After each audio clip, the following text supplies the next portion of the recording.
CFL fans would have been traveling to Regina this week for the annual Grey Cup Festival, but football stadiums across the country sat silent this summer as the season was canceled because of the pandemic.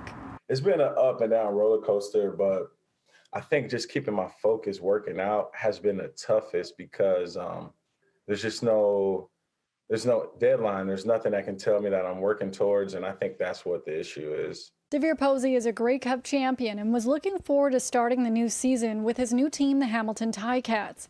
He, as well as the dozens of other players on the other 8 Canadian teams, were left in limbo until August 17th, that the season was canceled, a season that was supposed to start on June 11th. If I'm going to be completely honest, it wasn't the easiest and it wasn't the best, to be honest. And so as players, we weren't necessarily, content or happy with, the situation and how it progressed. Many players and fans felt that the CFL commissioner, Randy Ambrosie, could have done more to help the CFL have a season during the pandemic. I think as players, we felt a little left out.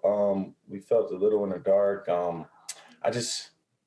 And envious of other leagues, just that they were able to figure out the situation and figure out, even if it was a shortened season or even if it was a smaller amount of games.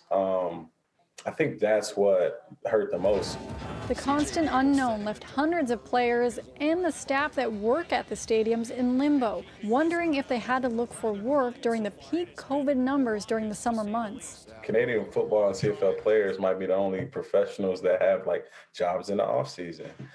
Guys are financial advisors, artists, app developers. The list goes on with these resourceful skills that all these guys have. And just being able to tap in on those probably at an earlier time frame would have been helpful for most guys. And I kind of got myself mentally prepared for, quote unquote, the worst and us being in a situation where there is no football. The commissioner spoke to fans today in a virtual State of the Union address where he said they want to play next season and a schedule would be coming out soon, but there is no guarantees because of the pandemic.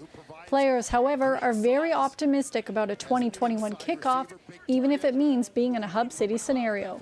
I'm confident. If we get to strap that helmet up again and we get to go out there again, I would be all for it. Some fans and CFL supporters were calling for the CFL commissioner to resign over his handling of the league this summer, whereas others say if the season does happen in 2021 and there are any hiccups, he should hand in his resignation papers.